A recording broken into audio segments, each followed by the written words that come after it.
quero acender um pouquinho as luzes para me olhar bem os rostos dos... Aí tá bom, sim. Quero chamar aqui em cima o Alexandre, a Ana e a mãe do Alexandre. É Aparecida? Maria Aparecida, é isso? Venham aqui em cima. Quero contar o testemunho que Jesus fez domingo de manhã agora, irmão, no último culto. E muita gente não estava no culto da manhã.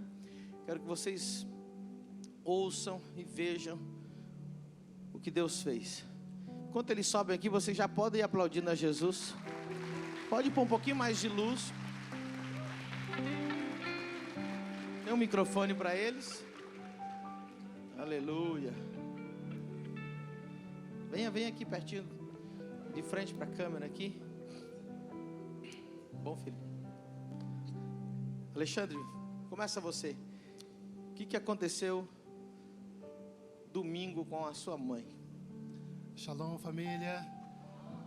Domingo foi mais daqueles dias, aquele marco que, né, Deus reserva para dizer que Ele continua sendo grande, incrível, misericordioso. E a gente testemunhou, né, a quem estava domingo de manhã.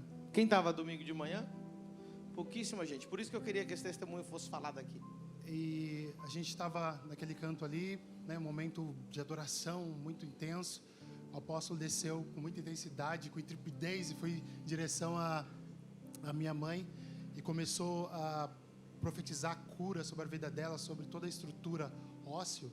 Literalmente, né, foi profetizando sobre a coluna, quadril e várias partes, ombros, né, e foi profetizando cervicais. E ele não sabia, né, dos detalhes, né, da história da minha mãe, que desde os 13 anos de idade sempre sofreu muito com isso, né? E servindo a Deus. Ela teve um acidente? Com 13 anos aconteceu alguma coisa específica? Ou só começou as dores? De criança, a gente começou a trabalhar na roça, né? Você trabalhava na roça de criancinha? Desde pequenininha. E com 13 anos, você lembra alguma coisa que aconteceu para a tua coluna ficar assim? Lembro, a gente estava assim, tempo de colheita de café. Aí a gente limpava assim debaixo dos pés de café e fazia os montes assim de terra, né? Aí estava meio chuvoso.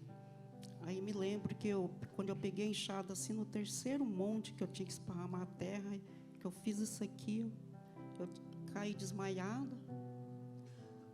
Fiquei 1 hora desmaiado mais ou menos. Aí daí voltei assim, continuei trabalhando. Aí quando foi 5 horas da tarde eu fiquei travada. Aí meu pai e meus irmãos teve que levar ele para casa nos braços. Daqui a tempo para cá. E dali até domingo passado, você sofreu uma tortura constante com a sua coluna? Noite e dia, pastor. 40 e quantos anos sofrendo? 46 anos, noite e dia, sem parar de dor. Noite e dia. Passa aqui um pouquinho para Alexandre. Alexandre, o que os tempos piores que você viu sua mãe, vocês tiveram que carregar ela, alguma coisa assim? Sim, então pra gente, eu lembro que das minhas primeiras lembranças de criança, né, quando você vai voltando, o máximo que você consegue se lembrar é sempre a imagem da minha mãe deitada, né? Eu era muito criança, talvez a minha memória mais antiga de 4 anos, 3 a 4 anos, eu lembro ela na cama às vezes uma semana, e como meu pai tinha que trabalhar e ela não conseguia se mover, eu lembro que eu ficava com fome, ficava deitado dias e dias. E se eu quisesse comer, eu tinha que levantar ou esperar meu pai chegar no final do dia. E são lembranças bem tristes que eu tenho desses momentos. E desde sempre foi assim. Semanas, às vezes, inteiras que ela não conseguia sair. Simplesmente chorando de dor e não tinha remédio e não tinha nada. Injeção, tudo que tomava não tinha solução para aquilo. Dia e noite, 46 anos. 46 anos. A senhora falou domingo que nunca tinha dobrado a perna assim, não fazia movimentos, não baixava. Quando a senhora tentasse abaixar, qual que era o máximo que a senhora abaixava? No máximo, era isso. Daí você já não aguentava mais? Não. E o que aconteceu quando a gente orou por você ali? Pastor, eu me senti assim, desde quando eu entrei dentro do culto, eu já não sentia mais eu. Sabe assim, parece que eu estava em outro lugar, em outro mundo, assim. Até eu comentei com o Alexandre e com a Ana. Meu Deus, o culto está tão diferente hoje. Não sei se é porque faz tempo que eu não participo assim, né, ao vivo, do culto, que eu participo só online. Nossa, eu nem estava aqui, pastor. Não consigo nem falar de tanta alegria. Aleluia. E aí a senhora foi curada. Graças a Deus. Já passou segunda, terça, hoje é quarta. De lá para cá a senhora sentiu alguma dor? Pouquinha coisa, porque eu estou tentando fazer os movimentos. Mas então não é na coluna, deve ser os músculos que está trabalhando. Os músculos. A senhora só agachava um pouquinho. Vamos ver até onde a senhora vai agora.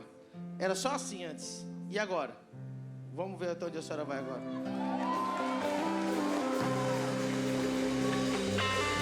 Tem algum...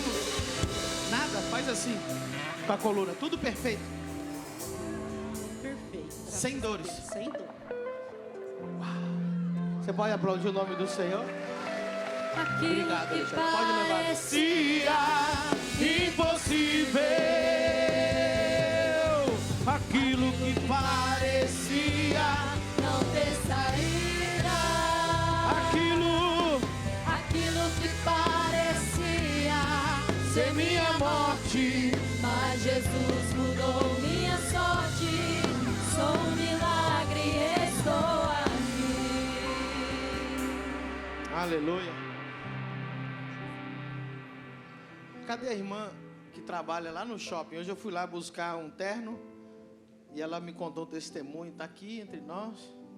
Vem cá, filha, vem correndo contar para o povo ver a glória de Deus. Vamos aplaudir o Senhor.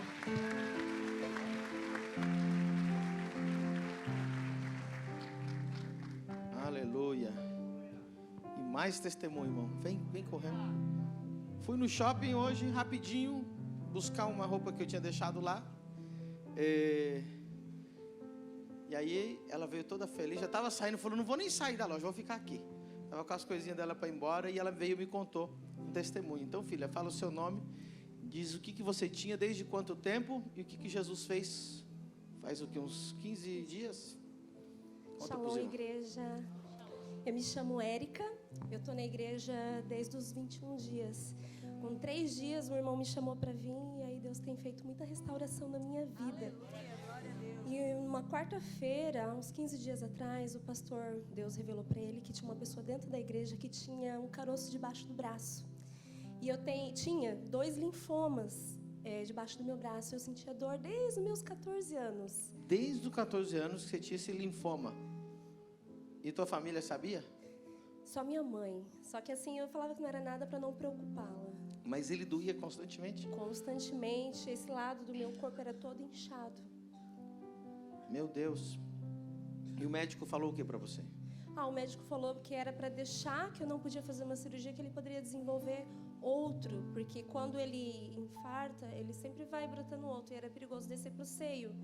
Então, eu fiquei só em oração para o Senhor me curar. Ele era um tumor... É tipo um... tumor benigno, vamos dizer assim. Isso. É tipo um cisto, uma carnezinha, só que ela era dura. E ela doía, Doía inflamava, constantemente, inflamava, inchava o corpo inchava. e dor constante desde os 14 Desde anos. os 14 anos. E o que aconteceu 15 dias atrás? Como Deus falou no púlpito que tinha uma mulher Sim, assim? eu estava sentada nesse cantinho aqui e Deus revelou para o pastor que tinha uma pessoa que estava aqui ou online que tinha um caroço debaixo do braço. E ninguém sabia, eu não contei para ninguém. E eu falei, Senhor, sou eu, então hoje eu vou tomar posse da minha cura. Aí o pastor falou, vai no banheiro e apalpa. Aí foi uma irmã comigo, a Kellen. E aí Você foi com ela, filha? Aí você foi lá procurar. ela foi junto comigo, eu mostrei para ela onde que estava. E conforme a gente ia passando a mão, ele ia desmanchando. Como se estourasse uma bolha. Ele desmanchou, saiu a líquido, Não, assim, porque interno, secreção. eu senti na hora assim ele desaparecendo. Ele desapareceu dentro da pele. Isso, Então ele foi desintegrando. foi. Foi Na como tua se mão. estourasse. Isso, na minha mão. Eu coloquei... A sensação como se tivesse estourado, mas na verdade era por dentro, ele era por desaparecendo. dentro. Dava pra sentir, ela sentia. E agora não tem nenhum carocinho, nada. Nada, nem inchaço tem mais. Desde os 14 anos. Uau. Tem um obrigado Jesus aí? Mais alguma coisa? Só maravilhas. Tá feliz? Muito feliz. Amém. Que Deus te abençoe e Deus vai te usar muito, amém? Eu creio. E já está usando, já está convidando todo mundo lá do trabalho dela para vir. Deus é bom. 50 nações. Amém, filho. Deus abençoe. Um aplauso para Jesus.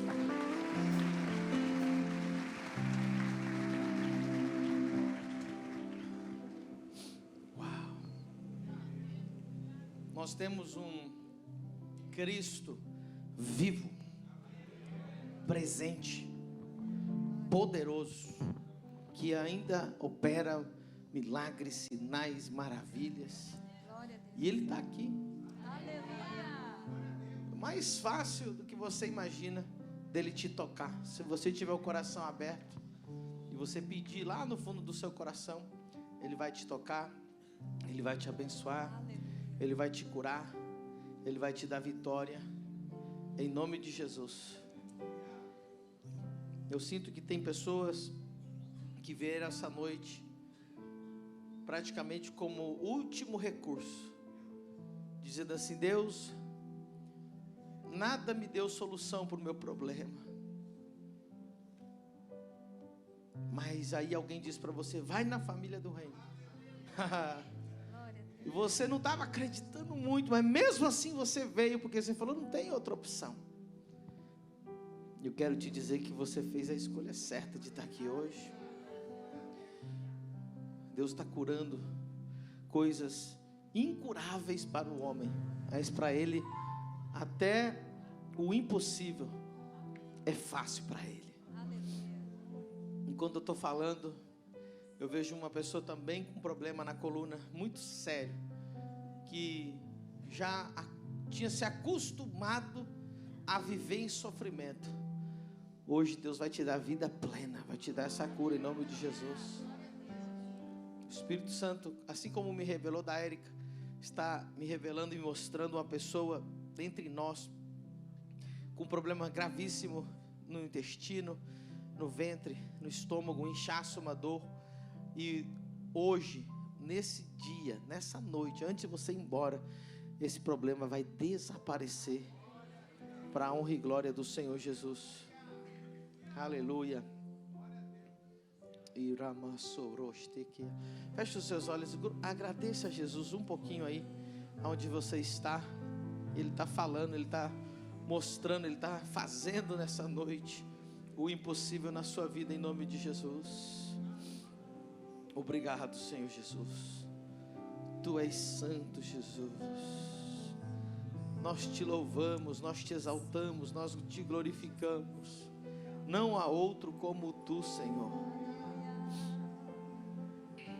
Aleluia. Amém, igreja? Você pode dizer amém? Fica o teclado mais um pouquinho, o louvor pode ir descendo. E recentemente eu estava conversando com meu irmão e ele disse para mim assim: eu lembro quando você, adolescente, se trancava no quarto e ficava o dia e a noite, no outro dia, o dia e a noite, no outro dia e a noite, trancado no quarto orando.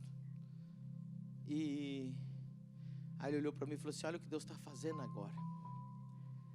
E quando eu estava ouvindo esses testemunhos, eu quero dizer quais eram essas orações que eu fazia com 16, 17, 18 anos, quando eu comecei. Eu tinha uma oração, e eu ainda faço essa oração até hoje. Eu sempre disse assim para Deus, eu disse: Deus, se o Senhor não se revelar com a glória que eu estou vendo, lendo a Bíblia, se o Senhor não fazer aquilo que está escrito na palavra, curar os enfermos, libertar os cativos, os oprimidos, se eu não ver os sinais, os milagres, eu dizia para Ele: eu não quero pregar a sua palavra. Eu não quero pregar para o povo de um Deus poderoso e sobrenatural e as pessoas entrarem doentes e irem embora doentes. Mas eu disse: Deus, se o Senhor revelar sua glória cada vez que eu pregar, eu vou pregar até o último suspiro da minha vida. E sabe, irmãos, aquela oração ainda está de pé, ainda tem orado ela, e ela ainda não somente está acontecendo, como ela está em aumento cada vez mais. Passaram-se 20 anos, há 20 anos, não tem um final de semana, praticamente, que eu não preguei a palavra de Deus, e Deus sempre confirma a sua palavra, com a glória dEle, com o poder dEle, amém? Eu quero dizer algo para você. O diabo, ele não tem medo do evangelho light. Ele não tem medo do evangelho filosófico. Ele não tem medo de um evangelho histórico. Ele não tem medo de um evangelho aceitável para a sociedade.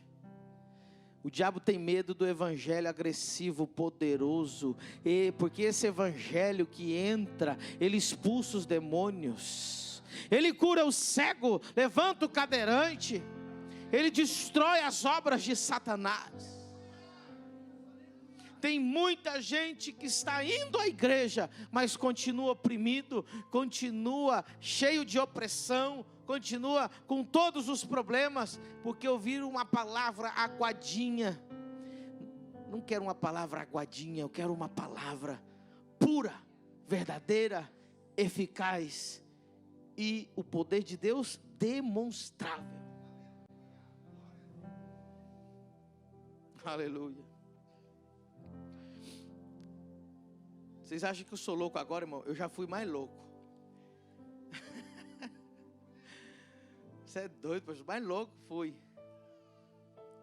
Eu tinha 22 anos, eu morava em Madrid. E eu morava numa cidade chamada Parla, que é das aforas de Madrid. E eu era revoltado, no bom sentido, porque eu dizia, gente, mas o povo não se converte. O povo não vai na igreja. E aí eu era líder de jovens ali na igreja de Parla. Eu peguei todos os jovens da igreja, eu falei, nós vamos lá para frente da saída do metrô. E ali em Parla era a última parada. Então quando o trem parava, o trem tinha que esvaziar, então era uma multidão que saía. Nós levamos instrumentos, Léo. Levamos as caixas de tocar, como é que chama? Carrom, violão. E aí eu colocava um caixote assim para subir. E quando dava o momento, irmãos, eu acho que era de cada 10 minutos, saía aquele povo. Aí eu começava a pregar. E pregava, por isso que eu tenho essa voz meio alta assim, né? Desde sempre eu peguei em voz alta, no meio da rua. E não adiantava. Aí eu falei, agora eu vou apelar. Aí eu lembro muitos testemunhos desse dia, que eu comecei a gritar, eu falei assim, se tem alguém ao som da minha voz, que está doente, venha até aqui que eu vou orar por você, e em nome de Jesus você vai ser curado. Aí eu falei assim, e se Deus não te curar, eu vou queimar minha Bíblia e vou renunciar a Jesus aqui hoje, publicamente. Irmão, aí o povo parou. Aí eu peguei a atenção de quem estava ali. E aí eu lembro uma mulher que veio e ela tinha um problema nos olhos, que ela não conseguia enxergar. Quando eu pus a mão nos olhos dela, todo mundo esperando eu queimar minha Bíblia, eu falei, olhos sejam curados em nome de Jesus. E ela foi curada em praça pública, e até hoje eu não queimei nenhuma Bíblia, graças a Deus, porque Deus respalda. Aleluia.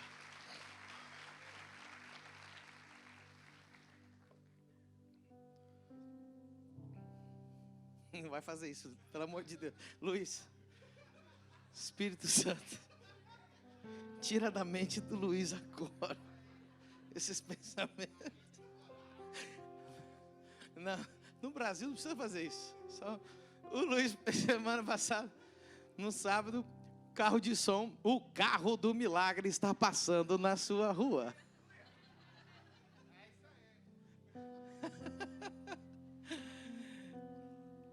Que que o povo de Balneário, de Camboriú está achando, né? Rapaz, o carro do milagre está passando na tua porta.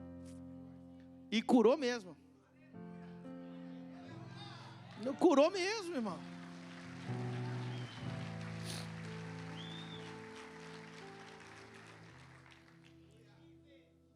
Juízes capítulo 6, amém?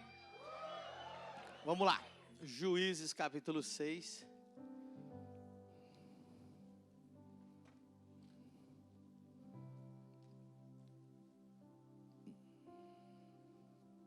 Verso 12.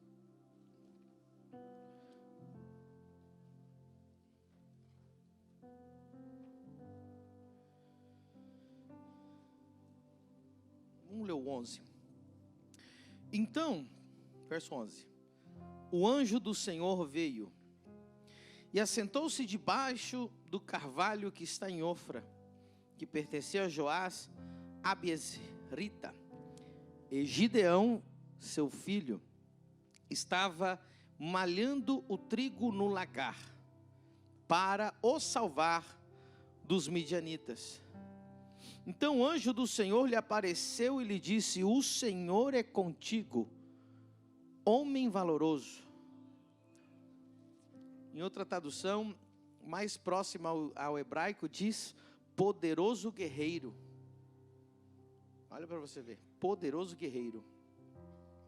Mas Gideão lhe respondeu: ai, Senhor meu, se o Senhor é conosco, por que tudo isto nos sobreveio? E que é feito de todas as suas maravilhas que os nossos pais nos contaram, dizendo: não nos fez o Senhor subir do Egito? Porém agora o Senhor nos desamparou e nos deu nas mãos dos midianitas. Então o Senhor olhou para ele e disse: vai nesta tua força e livrarás a Israel das mãos dos midianitas. Porventura não te enviei eu? Levanta a mão direita para o céu e diga: Espírito Santo, eu abro a minha mente, o meu coração, o meu espírito, para receber a sua palavra e ser transformado por ela, em nome de Jesus. Amém. Segura o teclado só um pouquinho, filho. Igreja, preste muita atenção, porque hoje a palavra ela vai ser direto para nós aplicarmos a partir de hoje. Amém? Nós sabemos muito bem essa história. Quem é crente já há algum tempo, pelo menos uma pregação sobre Gideão já escutou. Gideão estava malhando o trigo no lagar. Alguém já viu um lagar por aqui? Lá onde a gente morava na Espanha, onde eu e a pastora Sara morávamos, era comum, até andando pelas ruas, pelas estradas rurais, ver lagares. E o lagar é como se fosse uma bacia gigante, ok? Imagina você um balde gigante, uma bacia gigante, e ali se jogam as uvas. Então os homens começam a pisar, né? Eles lavam os pés antes, graças a Deus, e vão pisando as uvas, e tem um lugar onde escorre então aquelas uvas.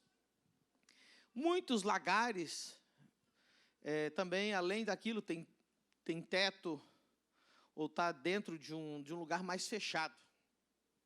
E não é o lugar onde você malha o trigo. O trigo, quando você pega o molho de trigo para malhá-lo, você bate ele num lugar muito arejado, com bastante vento. Normalmente, hoje em dia, faz em cima de uma lona, quando é feito assim de uma forma manual. Bate, o vento passa, leva a palha, e o grão que é pesado fica em cima da lona. Mas diz que aquele homem estava malhando o trigo dentro de um lagar, que não tinha vento. Eu imagino que depois ele ia lá e soprava a palha, irmão, para arrancar a palha, porque não tinha outra explicação, ou ele abanava, ou imagina o esforço que aquele homem estava fazendo para poder malhar o trigo. Deixa eu dizer algo para você. Deus desceu em forma do anjo do Senhor, uma teofania de Deus, debaixo daquela árvore e ficou observando o que estava fazendo Gideão. Quero dizer algo para você. Deus nunca chama pessoa que não está fazendo nada.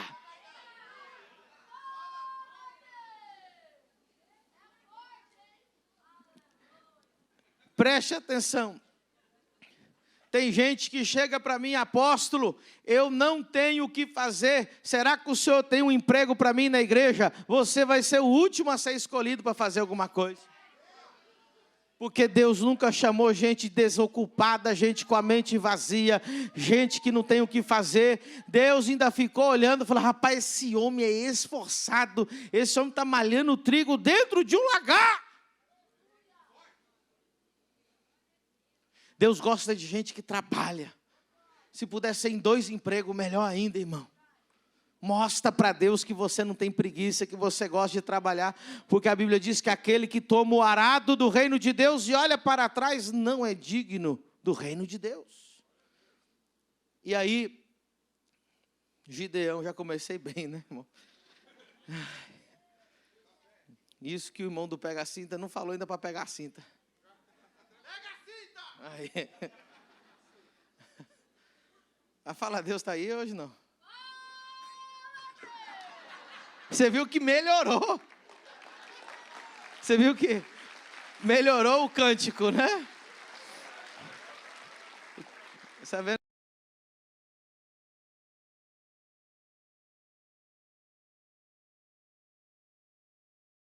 Que bênção. E aí, então, Deus apareceu para ele e disse, o Senhor é contigo, poderoso guerreiro, homem valoroso, o Senhor é contigo. Agora eu quero mostrar uma coisa para vocês, versículo 13, talvez você nunca parou para meditar no versículo 13 da forma que eu vou te mostrar. Mas Gideão lhe respondeu, ai Senhor meu, se o Senhor é conosco, por que tudo isto nos sobreveio?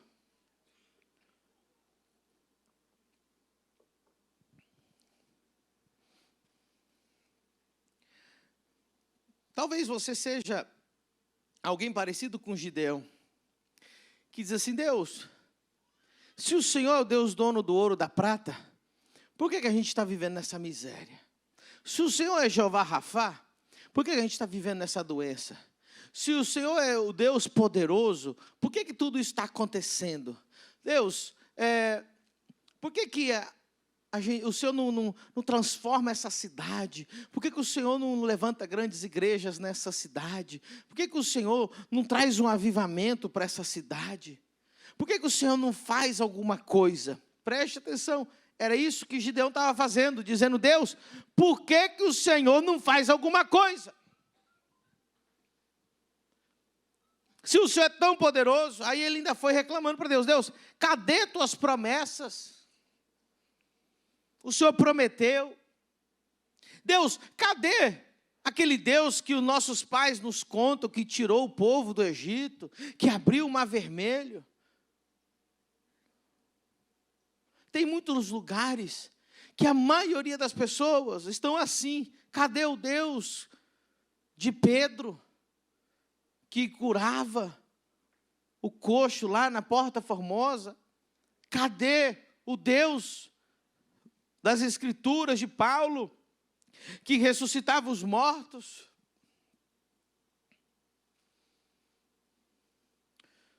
Um dia, quando Elias estava subindo,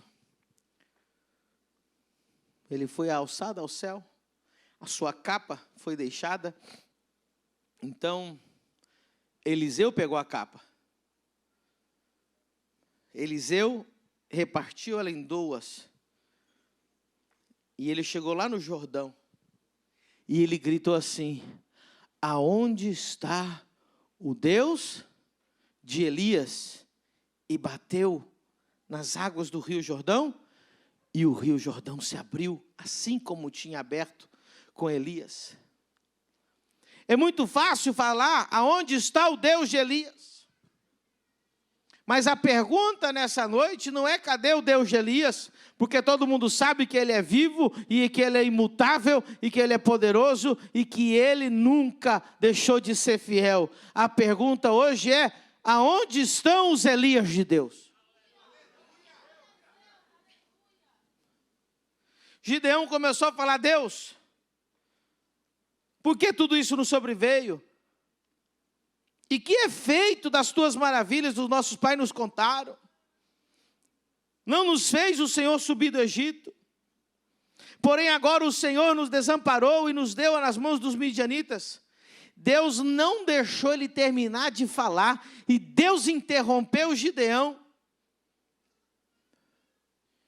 E disse: então, o Senhor olhou para ele e disse: vai nesta tua força, e livrarás a Israel das mãos dos midianitas, porventura não te enviei eu?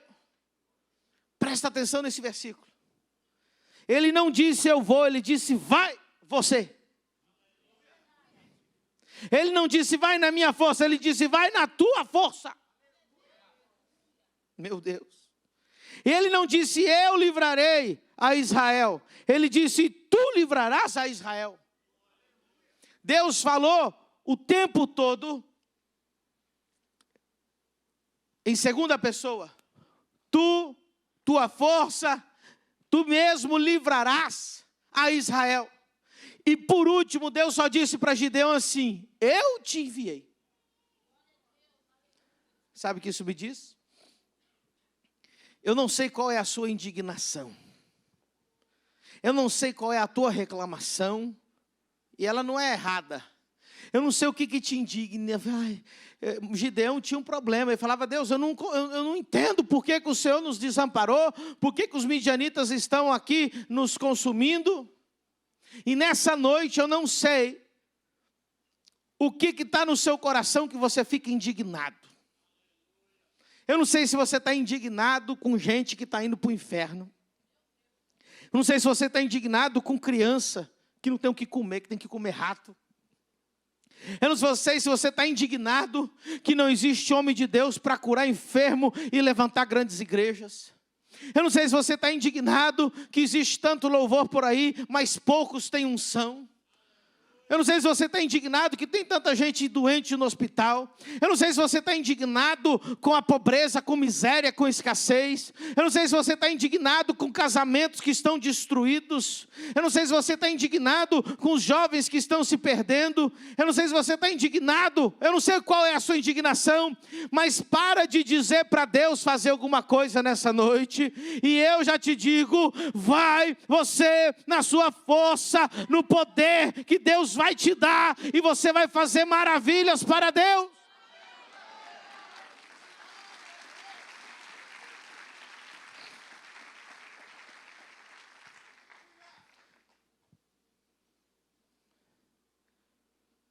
Primeira coisa que Gideão falou para Deus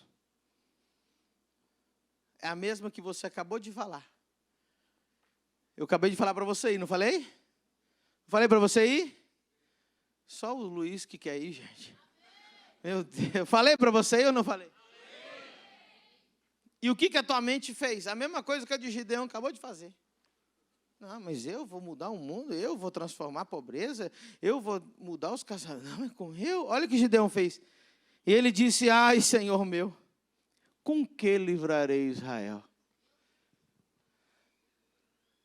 Você está lendo o texto aí? Os meninos pode pôr no telão aí o 15?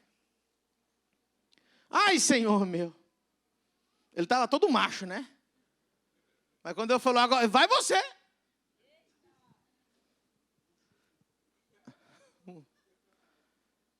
Quando você fala assim: Deus, aonde está o avivamento?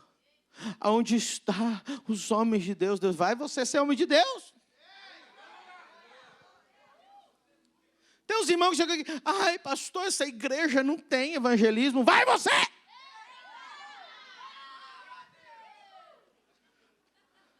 Ai, pastor, essa igreja ainda não foi num orfanato. Vai você! Agora já estamos indo no orfanato. Aqui eu tenho que falar alguma coisa que a gente não fez ainda.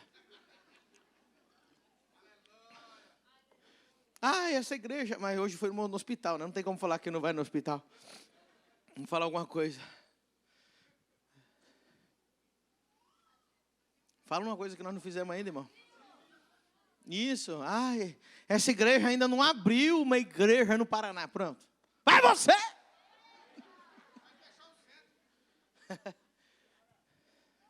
Essa igreja não fez um culto ao ar livre, não sei aonde, numa praça. Já está marcado, né? Aqui não tem tempo não, meu irmão. Nós estamos fazendo.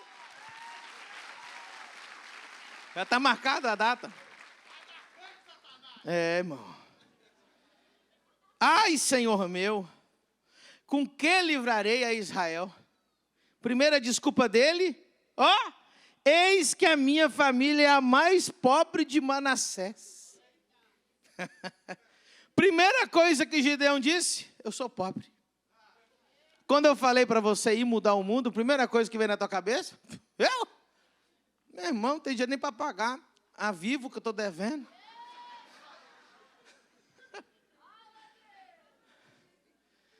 Antes do pastor falar, cumprimenta o irmão e paga a janta de alguém, eu estou vazando para não pagar a janta de ninguém. Agora o pastor está me dizendo para ir na minha força que eu vou fazer aquilo que está me indignando. Se está indignando a sua alma, tem a ver com o teu chamado.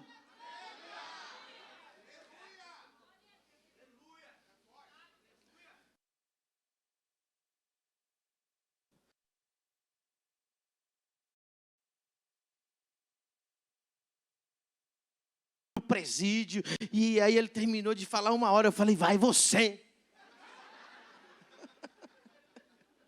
Foi ou não foi? Aí eu falei, eu te ajudo, eu mando os piques que você precisar. E ele foi, meu irmão, e está fazendo, está entrando em presídio, está entrando na USP, nas escolas, nas universidades, está entrando em casa de recuperação, está entrando em lugar que você falou, por que eu não estou indo lá? É só começar. Tem gente que fala, porque essa política podre, não tem ninguém sério lá. Vai você, o cara é sério lá.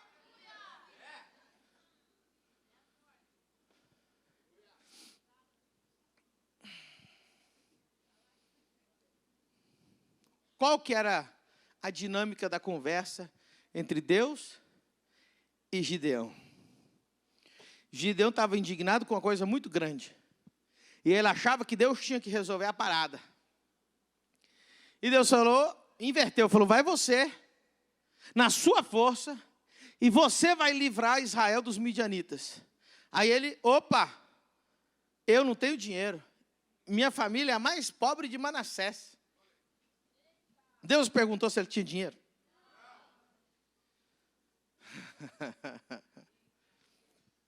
Eu estava lendo hoje, eu li os 6 primeiros capítulos de Êxodo. E eu estava vendo a conversa entre Deus e Moisés. Pensa. Deus chega para Moisés e fala assim, Moisés, você vai libertar Israel da mão do pior faraó que já existiu. Imagina Moisés, irmão, ele cuidava das ovelhas, nem era dele, era do sogro dele. Nem ovelha ele tinha, ele cuidava das ovelhas do sogro. Aí, ele faz uma pergunta para Deus, Deus, como que eu vou libertar? De que jeito? Com que? Só eu. E Deus diz para ele assim, Moisés, o que tens nas mãos? Aí ele mostra uma vara. E Deus disse, com essa vara, você vai fazer sinais. E o povo vai crer. E todo o Egito vai ver o meu poder. E Deus está fazendo essa pergunta para você hoje. O que você tem nas mãos?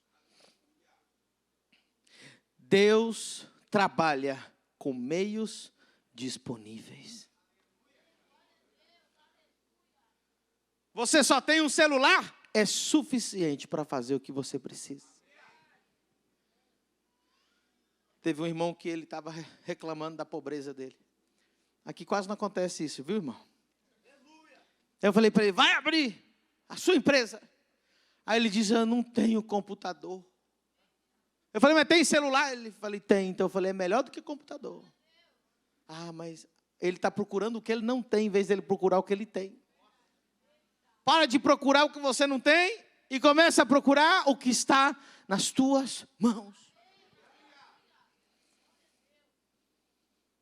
Tem gente que chega para mim, apóstolo, vai chegar um dia que eu vou dar tonelada de comida. Começa com 1 quilo de arroz. O que você tem hoje? Pastor, eu vou ser o maior dizimista dessa igreja. Começa dizimando um pouquinho que você está recebendo. Eu vou orar por multidões, por curas e milagres. Ora por um.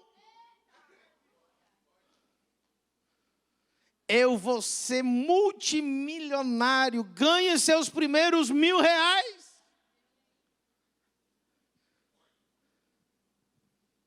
Quem está entendendo?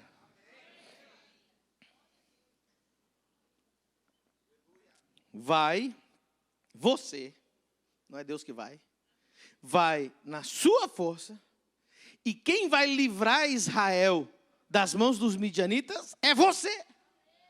Deus jogou tudo para ele. Só diz assim, eu que estou enviando. Mas eu que estou enviando, para mim, irmão, isso aí é um cheque em branco. Se Deus está mandando eu ir, quer dizer que quem manda, paga a conta. Quem está entendendo?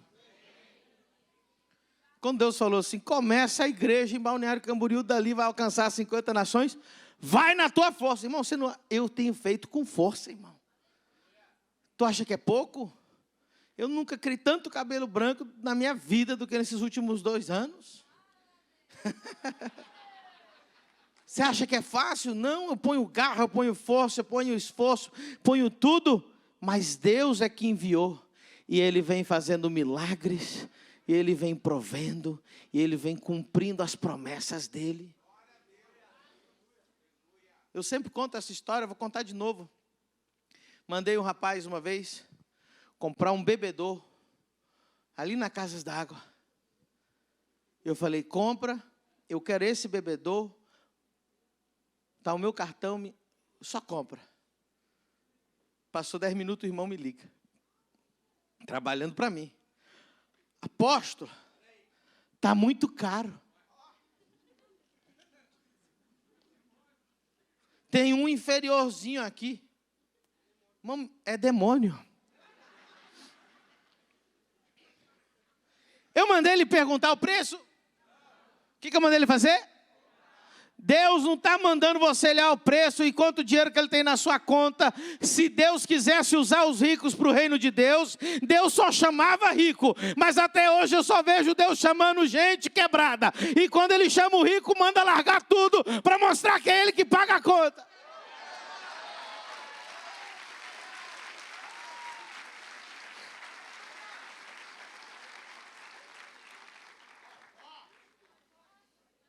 Imagina, Deus desce aqui em Balneário para usar um homem ou mulher de Deus. Fala, não, esse está quebrado demais. Aí Deus vai lá na Atlântica, lá procurar alguém mais rico. Você acha que Deus é assim, irmão? Não. Aleluia. Ele não vai dar a glória dele para ninguém. Mas Deus chama o rico? Chama. E os que Ele chamou aqui ainda mandou largar tudo. Será que Deus tem dinheiro para pagar as contas, irmão? 3, amém. O resto, assim, eu acho que não. Tem, irmão. Eu nunca vi o justo desamparado, nem a sua descendência que mendigasse o pão.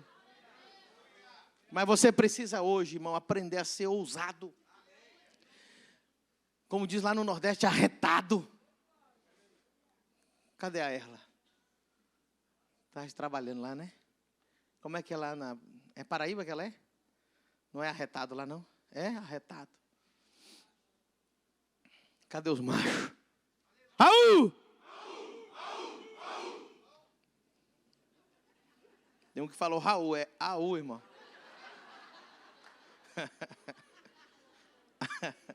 Raul não.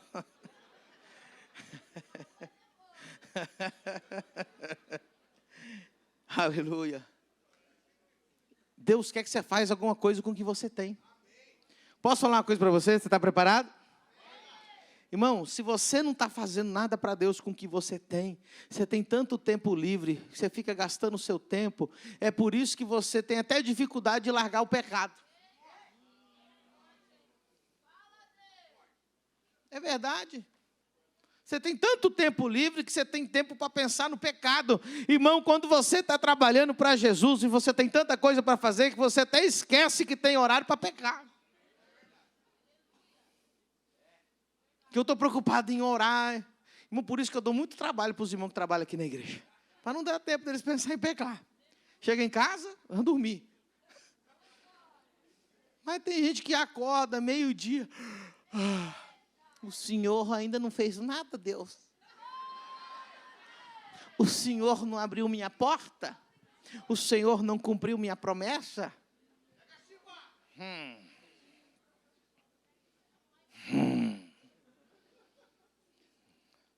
Cabra frouxo. Deus te pegou hoje. Né, Anderson? O pessoal olha para a gente e fala assim, não, esse aí nasceu em berço de ouro, esse aí chegou aqui. Teve um pastor, ele chegou na minha cara, falou assim, olhou para a igreja e falou assim, rapaz, você trouxe dinheiro lá da Europa, né? Trouxe mesmo tanto que o Moisés e o Johnny trouxeram. Você trouxe dinheiro, Moisés? Lá da Espanha? Oh, meu Deus do céu. Não tinha nem o primeiro aluguel, coitado. Nem eu, irmão. Chegamos aqui só com as malas, irmão. Sem conhecer ninguém. Abri uma igreja ali. Hoje eu estava vendo o Roberto, o fotógrafo. Está aí, não? Cadê ele? Está aí. Eu vi hoje ele à tarde. Ele tinha conhecido a igrejinha quando era lá no cantinho ali, onde é a pizzaria. Nós não tínhamos ar-condicionado, não tinha cadeira, não tinha púlpito. Primeira aquisição da igreja foi um púlpito parcelado. Primeiro ar-condicionado, 12 mil BTUs para uma sala para 50 pessoas. O Tiago foi instalar lá, ele instalava assim, né, constrangido. Falei, rapaz, isso aqui não serve para nada, mas eu vou instalar porque eles vão me pagar. E nessa que ele estava instalando o ar-condicionado, ele ficou ouvindo palavra, poder, autoridade, revelação. E aí ele foi bem devagarzinho, só para ficar escutando a palavra. Irmão, demorou 3 dias para instalar o ar-condicionado, 12 mil BTUs. Que ele queria ouvir as palavras de Deus. É assim que a gente ganhou o Tiago para Jesus. Pastorzão hoje da família do reino. Ganhei para Jesus não, para o reino, para Jesus. Ele já era crente, irmão. Mas... Vamos ler de novo o texto? Vamos ler o 13 e o 14. Mas Gideão lhe respondeu, ai, Senhor, se o Senhor é conosco, 13, se o Senhor é conosco, por que tudo isto nos sobreveio? E que é feito de todas as suas maravilhas que os nossos pais nos contaram, dizendo, não nos fez subir do Egito, porém agora o Senhor nos desamparou e nos deu nas mãos dos midianitas. Então, levanta a mão direita para o céu. Essa é Deus falando com você. Então o Senhor olhou para você e está te dizendo essa noite, vai nesta tua força e livrarás a Israel das mãos dos midianitas, porventura não te enviei eu? Vamos aplaudir o Senhor, amém?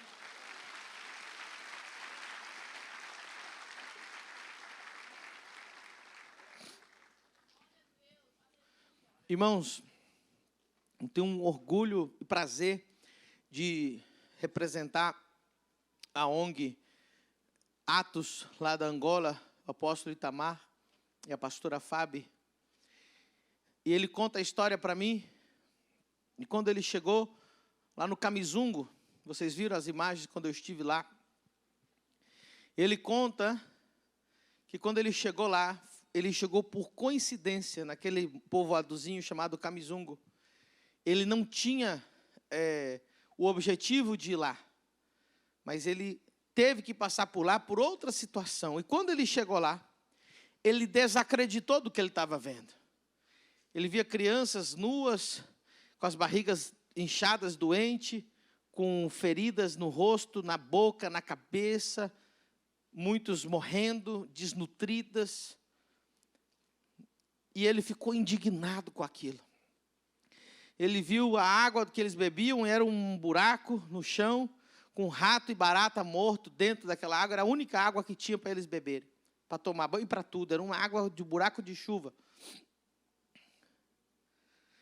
Ele conta ao apóstolo Itamar. Ele disse: Medina, eu olhei para aquela situação. Ele falou assim: eu não sei o que fazer. 700 crianças que não estão indo para a escola. Não tem comida, desnutrida. Ele falou que foi dar. Eles levavam água e pão. E aí, as crianças, antes de pegar o pão, eles pegavam a água, porque eles tinham sede, estavam morrendo de sede. Ele falou: o que eu vou fazer aqui? Quem sou eu? O que eu tenho? Não tem dinheiro, eu não sou ninguém. Mas ele disse assim: eu vou fazer o que eu posso com o que eu tenho. E ele começou com uma garrafinha d'água, um pouquinho de pão. E hoje eles têm 250 funcionários a tempo integral naquela ONG. Escola construída, clínica construída, médicos e enfermeiros trabalhando a tempo integral, professores, 3 refeições por dia para as crianças, roupa, alimentação, escola técnica dentro do Camizungo, escola para eletricistas, escola para marceneiros, escola para pedreiros, fábrica de tijolos, tudo construído. E a última vez que eu saí de lá, estavam ao mesmo tempo construindo 40 casas que eles estavam dando de graça para as famílias naquele lugar. Qual é a diferença entre você e eu e o apóstolo Itamar? É que você e eu ficamos aqui do Brasil dizendo assim: ei, tadinho dos pobrezinhos lá da África, tadinho dos pobrezinhos não sei aonde, mas tem alguém que levanta do sofá, levanta da cama, vai lá e faz o que pode com o que tem e começa alguma coisa.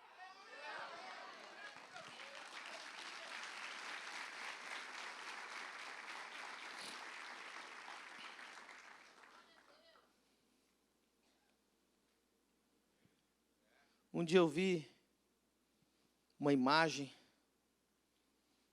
lá em Brasília, um jovem, devia ter 20 anos, pregando para uma multidão ao ar livre, chamado Movimento Céu na Terra. Eu olhei aquele negócio e falei: que extraordinário.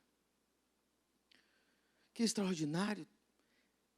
E estava chovendo, uma das imagens que eu vi, e milhares de jovens debaixo da chuva, lá em Brasília, louvando, adorando o Senhor na praça, e gente sendo salva. Eu falei: meu Deus, tem pastor que trabalha 50, 60 anos e não consegue ver uma multidão daquela. Eu falei: como assim? Aí você vai escutar a história. Diz que ele tinha uma indignação no coração dele. Ele falou assim: eu estou indignado com ver os jovens perdidos. Eu vou fazer alguma coisa. E ele falou: ficar pregando aqui dentro da igreja não vai dar em nada.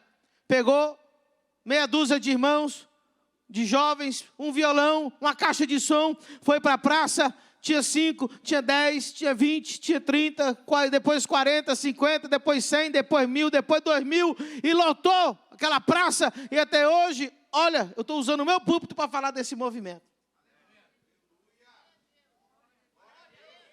O que ele tinha? Um violão, uma caixa de som. Hoje ele tem uma multidão.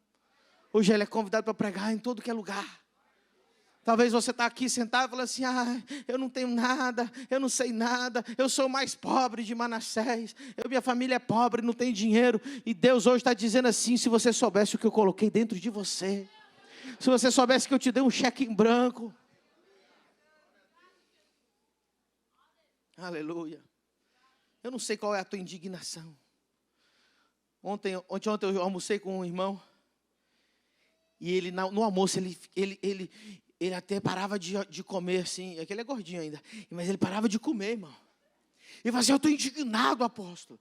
Eu estou indignado com vejo tantas famílias destruídas. E a falta de princípios nas famílias. E eu quero fazer alguma coisa. E eu falei, o que você vai fazer? Ele falou, eu vou começar a fazer um podcast. Eu falei, pelo menos você está fazendo alguma coisa. Eu quero ensinar as pessoas os princípios da palavra. Sabe, irmãos, às vezes você veio igual eu, da Assembleia de Deus. E lá na Assembleia de Deus, só tinha 3 ministérios, irmão. Só tinha 3 profecias. Não tinha mais. Os profetas só tinham 3 profecias. Você vai ser cantor, vai cantar no Gideões, acabou. Aí você zerou a vida. Você vai ser pregador, vai pregar no Gideões, acabou. Ou vai ser missionário. Não tinha outra profecia para outra pessoa.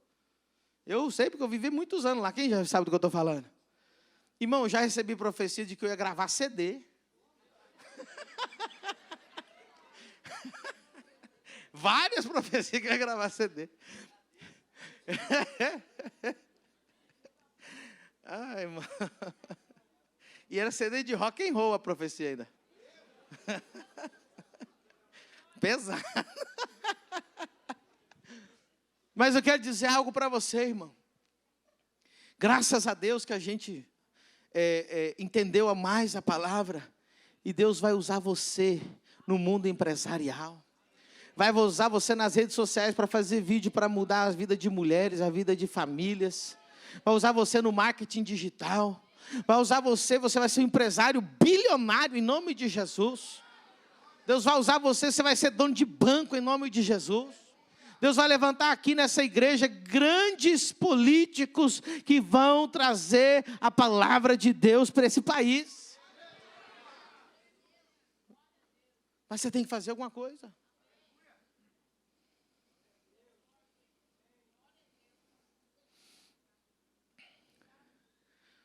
Eu acho que foi a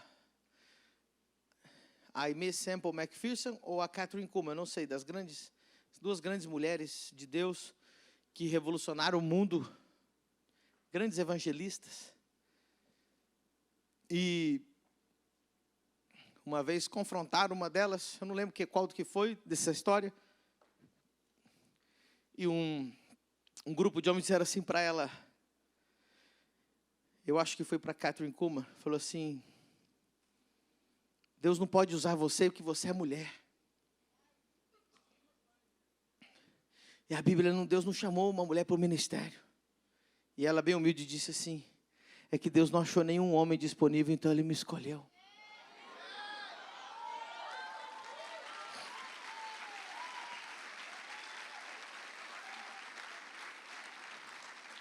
Sabe o que é pior, irmão? Pior coisa é você não estar fazendo nada e estar criticando quem está fazendo alguma coisa.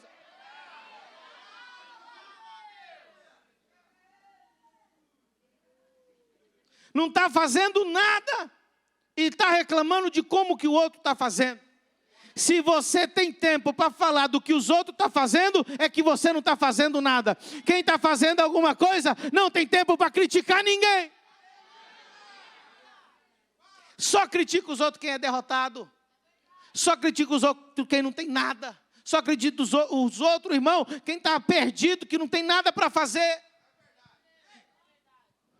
Você vai ver, irmão, ninguém maior que você vai te criticar. Sempre quem te critica é alguém que é menor que você, que está com inveja de você.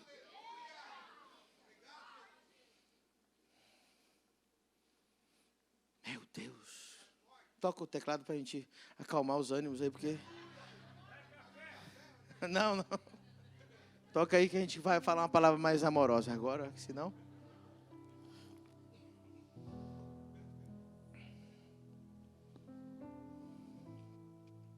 Tem gente, irmão, vem no culto, fecha a cara, cruza os braços e fica criticando. Essa luzinha da bateria aí nova, nada a ver. Ei, o apóstolo está de terninho hoje. Quanto que custou esse terno?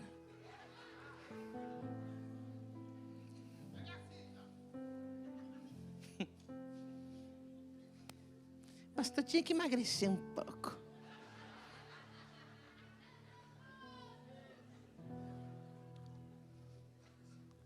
Você está rindo por quê? É verdade? Você vixe.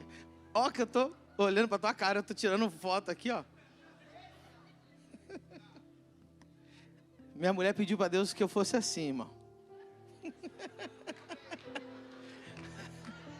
Confirma.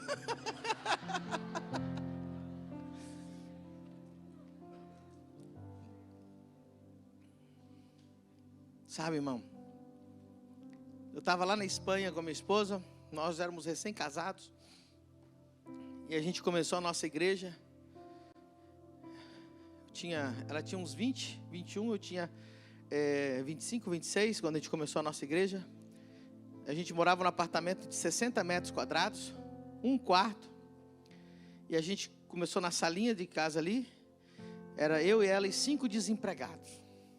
Os 5 membros desempregados, irmão, não tinha um dízimo. O meu dízimo e da minha esposa era o único dízimo da igreja. Aí você pensa assim, e lá na nossa cidade, como em muitos lugares, tinha aquela coisa, mas aqui é um lugar ruim, aqui é um lugar que só tem morte espiritual, aqui ninguém faz nada. Eu cheguei, e vou falar uma coisa muito séria para você, irmão. Em nenhum momento, diante de Deus, Deus falou comigo para fazer o que eu ia fazer. Mas eu entendi que se eu fizesse, Deus estaria comigo, porque está dentro da vontade de Deus. Eu cheguei para eles e falei assim, nós vamos fazer o maior evento cristão dessa região, e nós vamos sair na notícia, e nós vamos chacoalhar essa nação, e nós vamos sair no jornal, e vai ser um evento poderosíssimo. Aí os 5 olharam, nós e quem mais, apóstolo? Eu falei, nós e Deus. Aleluia agora, né, irmão? Se eu tivesse 5 aqui, não sei como é que ia ser. Quem conhece essa história já? Quem nunca ouviu esse testemunho? Meu Deus, a maioria. Aí, eu falei, primeira coisa, eu preciso chamar um casal dos Estados Unidos, de pregadores famosos mundialmente, para pregar aqui. Aí eu mandei um e-mail para o casal. Aí eles deram as condições do que precisava. Era 2 passagens em primeira classe, 2 passagens para os assistentes, hotel, etc, etc. Só de passagem de avião era R$90 mil. Eu tinha 1.000 euros guardado na gaveta das cuecas. Era o único dinheiro que eu tinha. Eu digitei aquele e-mail e falei, pastor Pedro Medina, é o nome da igreja, é o nome da igreja, endereço da igreja, confirmo o convite para os dias, era 12 e 13 de outubro de 2012, para estar conosco, confirmadas as passagens, primeira classe, os assistentes, os hotéis, tudo. E eu peguei e fiz assim, ó, apertei enter, o e-mail foi.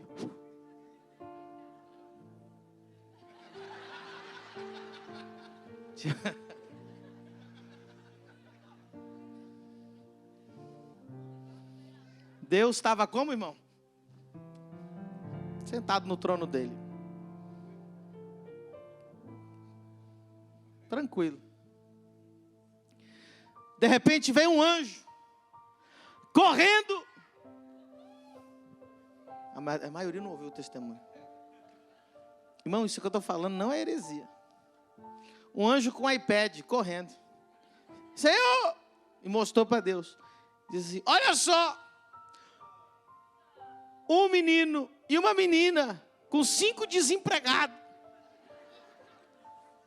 Dizem que vão fazer o maior evento da história do norte da Espanha e vão chacoalhar aquela nação. Mandaram um e-mail que vão pagar 90 mil reais de passagem aérea, eles não têm nada. Só que tem uma coisa, Deus, doidinhos. Mas o anjo falou para ele assim, mas dizem que vão no teu nome. Aí Deus levantou do trono, irmão. Quando Deus viu, Deus disse, não. Aí o pai falou assim, Jesus, dá uma olhada nisso aqui. Pegou o iPad e mostrou para Jesus que está do lado dele.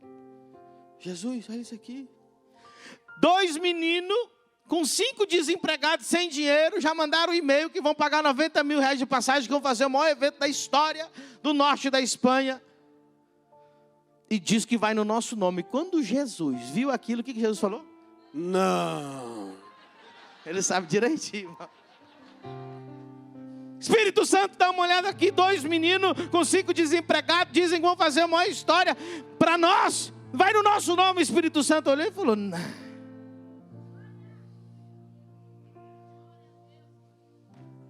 Deus colocou o telão, irmão. Anjos, venham ver. 2 meninos com 5 desempregados, já mandaram um e-mail, diz que vão fazer um grande evento. Quando os anjos olharam lá do céu, eles falaram o quê? Deixa eu dizer uma coisa, irmão. Aleluia. Diga assim, a fé honra a Deus e Deus honra a fé.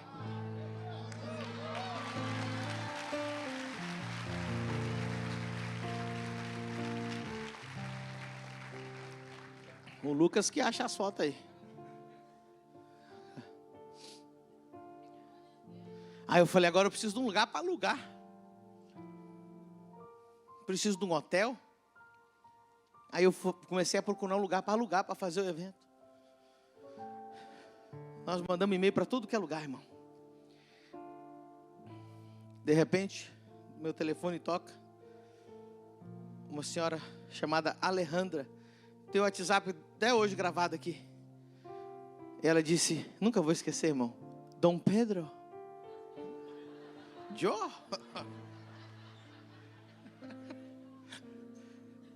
Dom Pedro, irmão.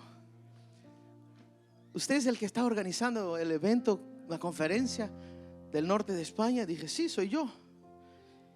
Ella dijo, necesito hablar con usted. Dije, ven a mi oficina, ven no meu gabinete. Aí ela veio, num lugar onde dava aula de inglês. Ela sentou lá. E ela falou, como é que vai ser esse evento? Eu falei, nós vamos encher todos os hotéis da cidade.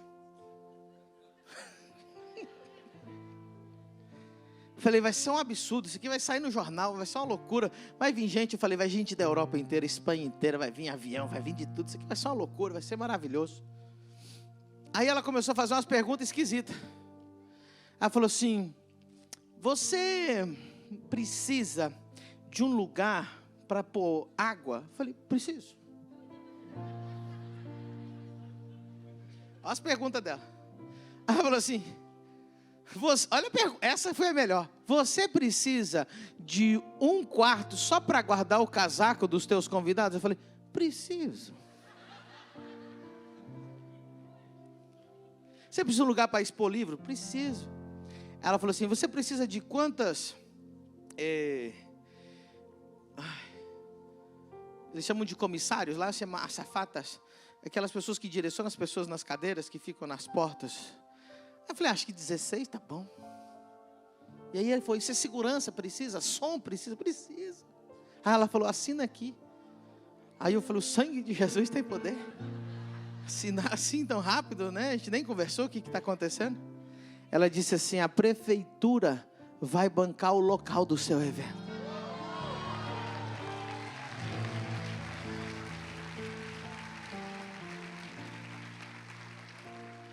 Aí fui eu que disse, não.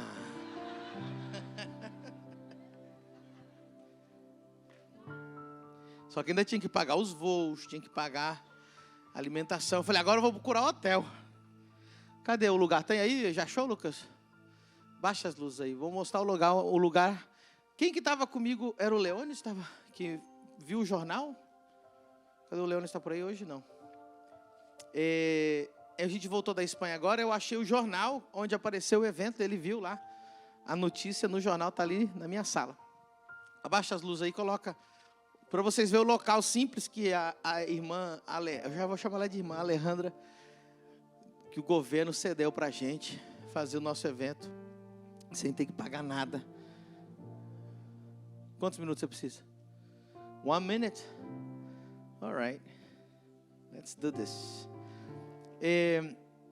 Aí eu falei, agora nós vamos procurar um hotel. Aí eu falei, qual hotel? Eu falei, eu quero o melhor hotel. Uma semana depois do nosso evento, ia vir a rainha para o evento. Mas tem que apagar bem a luz, senão não vê legal. Nós fizemos o evento aí, irmãos, no Palácio de Congressos, desenhado pelo arquiteto Santiago Calatrava. Olha aí como é que é a parte de dentro.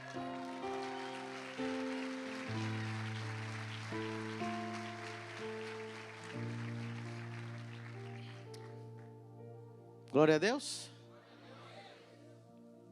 2 jovens, uma de 20, outro 26 anos. Essas são as fotos do evento, tá vendo?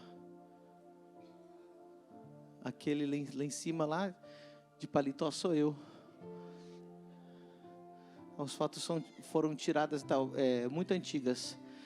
Mas vamos lá. Resumindo para os irmãos. Fui no hotel, onde a rainha ia ficar hospedada 1 semana depois do evento. E aí eu cheguei lá, Dom Pedro. Dom Pedro, você está no meu nível aqui, Dom Pedro.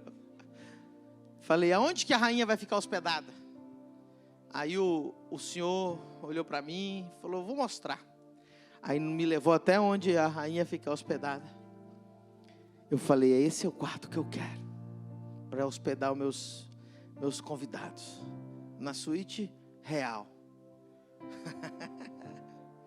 Você nem é crente para dar um glória a Deus, né, irmão? Deixa eu dizer uma coisa para você. Mais uma vez, a fé honra a Deus e Deus honra a fé. Se eu não tivesse feito aquilo, irmão, eu ainda estaria lá com pouquíssimos membros, dentro de uma casa lá, um apartamento de 60 metros quadrados, reclamando, Deus, por que essa terra não tem avivamento?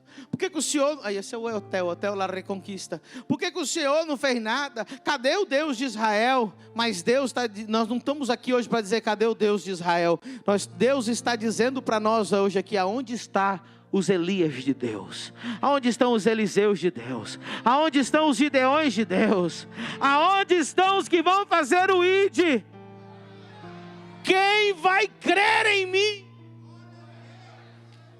Porque Deus não responde oração de choro e de medo. Deus responde oração de fé e ousadia.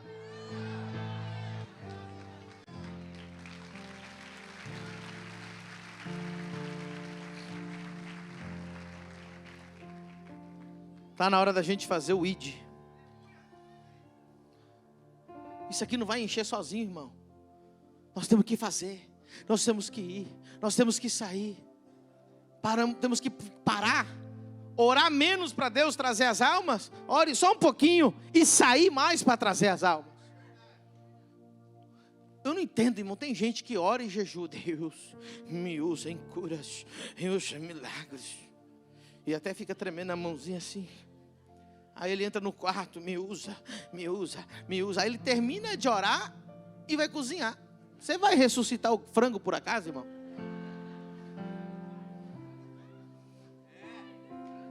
Você está lá orando, Deus me usa, Deus me usa. Saiu da oração, irmão, vai caçar um endemoniado para você expulsar o demônio dele. Vai caçar um doente para você curar. Vai caçar um motorista de Uber desviado para trazer ele de volta para Jesus.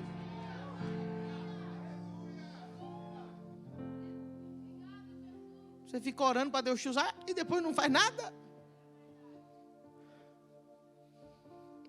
Nesses 20 anos, irmão, eu conheci muitos grandes homens de Deus. E grandes igrejas e grandes ministérios. nenhum, poucos, muito poucos, me surpreenderam no sentido de recursos que elas tinham para fazer o que ia fazer. O que me surpreendeu em cada grande homem de Deus que eu vi é que sem Deus eles não teriam chegado nem em 1% do que eles fizeram.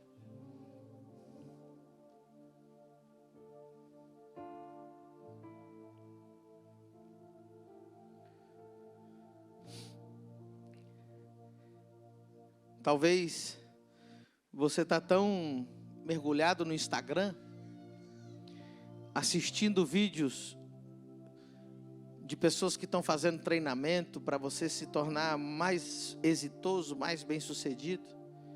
E quanto mais desses vídeos você vê, você fala assim: rapaz, eu estou despreparado demais. Isso acontece comigo. Às vezes eu vejo uns videozinhos assim, que o cara dá uma chave, um código, um negócio. Eu falo: meu Deus, eu não tinha esse código aí não, esse negócio é brabo. Aí eu me sinto desqualificado. Rapaz, eu não sei nada de psicologia, não sei nada de psicanálise, não sei nada desses negócios de NPL, eu não sei nada dessas coisas, eu não sei nada.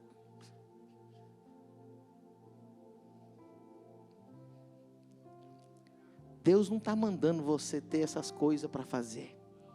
Deus só está mandando você fazer. E eu vou dizer uma coisa: o tempo está passando. Você está ficando de cabelo branco e ainda não fez nada. Já até caiu o cabelo, igual o Luiz. Já tem mais. E você está fazendo o quê?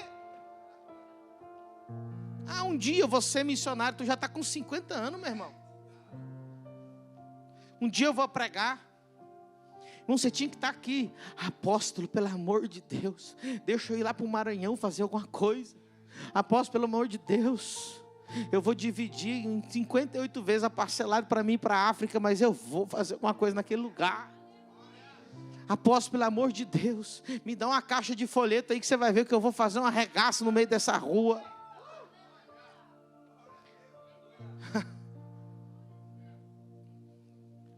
Meu Deus. Tem gente reclamando: pastor, eu estou pobre. Vai abrir uma empresa. Fique em pé nessa noite. Hoje a palavra é ide. Ide. Ide. Deus é contigo. Faça o que ninguém fez. Deus não está chamando pessoas extremamente capacitadas. Deus está chamando gente corajosa. Vai nessa tua força. Deus é contigo. Creia que Deus é contigo. Faça algo que quando Deus veja você fazendo esse algo, Ele diga: não. Até que enfim alguém acreditou em mim. Honre a Deus com a sua fé. Honre a Deus com os teus atos.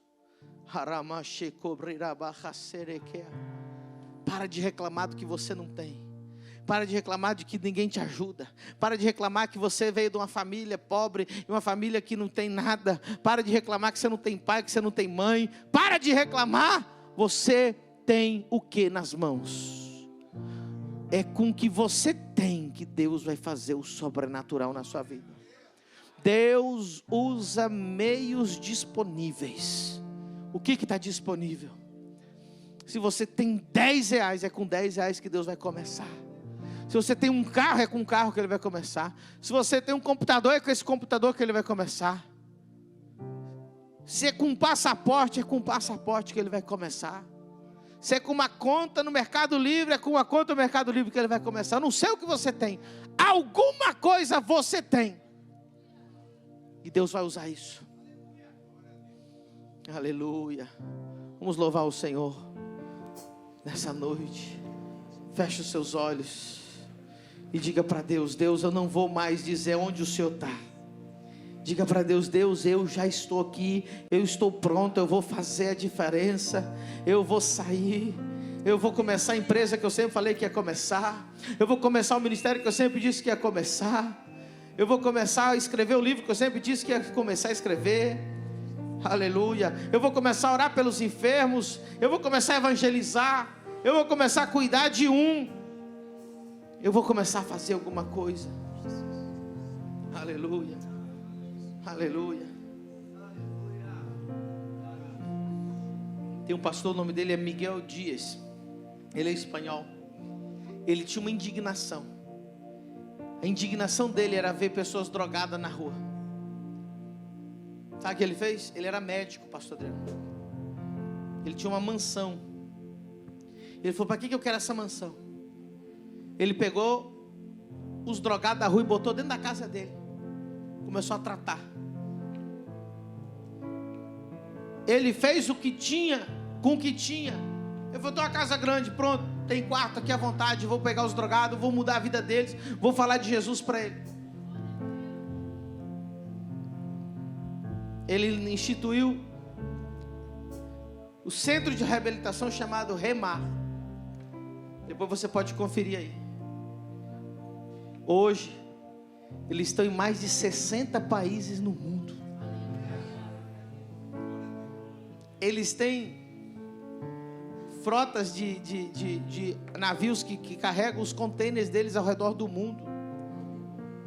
Mas ele disse: eu vou fazer alguma coisa, vou pegar um drogado, vou pôr dentro de casa. E hoje é uma das organizações mundiais que mais recuperam drogados do mundo inteiro. Ele começou com um dentro da casa dele. Tem gente aqui dizendo: pastor, quando eu for milionário eu vou construir um orfanato. Quando eu for milionário eu vou mandar dinheiro lá para alguma coisa. Ei, faz com o que você tem agora. Você não dá nem carona para alguém para ir no culto, meu irmão. Tem preguiça de dar carona para o irmão para vir na igreja. Quando foi a última vez que você trouxe uma pessoa para a igreja? Vai lá nos comentários da cruzada. Vai lá e dá uma lida. Tem pelo menos 10 comentários assim, ó: eu moro em Blumenau, tô doente, tô morrendo, não tenho quem me levar. Vai lá e digita assim: me dá teu endereço que eu vou te buscar, vou te levar na cruzada e você vai ser curado. Começa a fazer alguma coisa.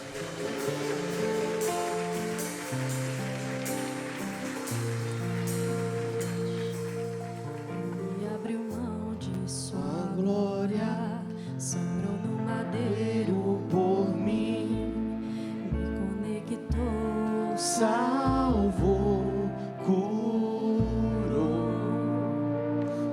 Ele me deu um destino, uma capa e um pouco de vinho.